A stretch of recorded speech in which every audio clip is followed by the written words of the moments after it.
Okay, so hopefully you made it through the monster lesson that we had for Tuesday and Wednesday.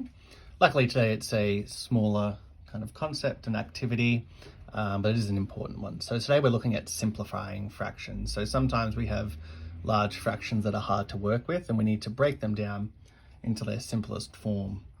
So take a look at these four fractions here on the page. Essentially, the quickest way to simplify a fraction is to find the highest common factor.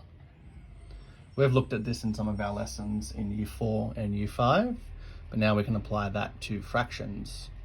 So if we look here, we have 3 over 6. What number can we divide into both? That is the highest number. So this is an easy one, which is obviously 3. So 3 divided by 3 is 1. And 6 divided by 3 is 2. So that in essence is the simplest way to do that. I can show my working out obviously for that as well, like this.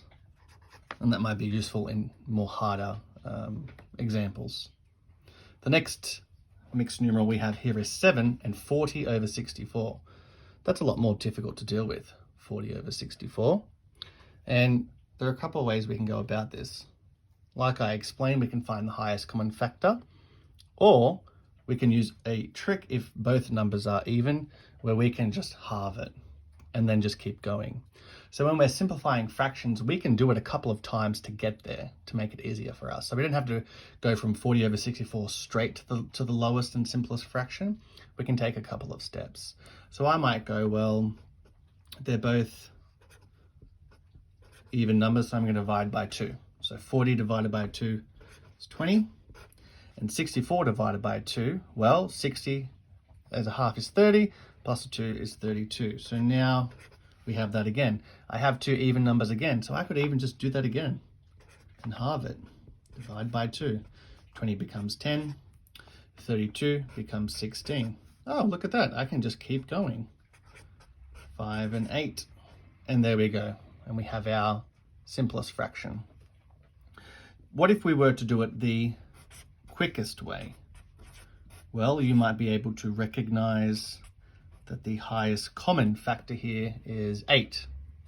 So 40 divided by 8 is 5, and 64 divided by 8 is 8.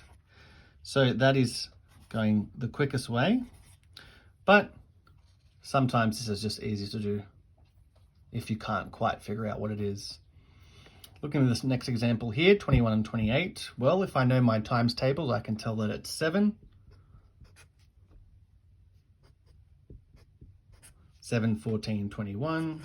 7, 14, 21, 28.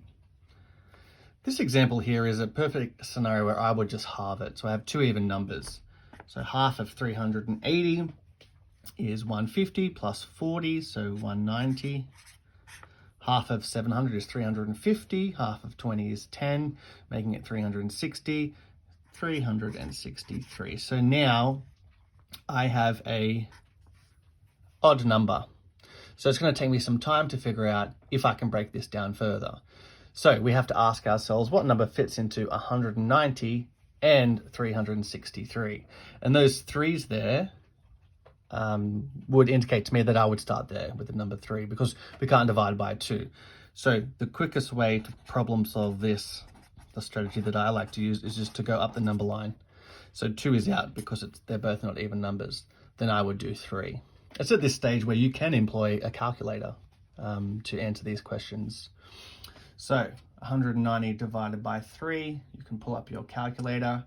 And in Year 7, which is what this activity is from, you'll start to be able to use a calculator for some things you won't use a calculator for.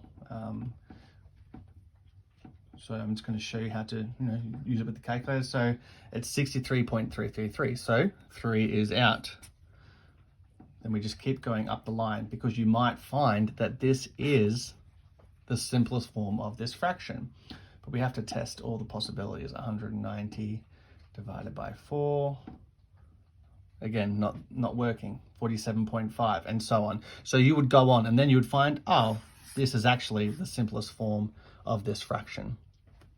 So in the activities today, this is the strategy that you're going to use, okay? You need to find the highest common factor and divide in to break down these fractions into the simplest form.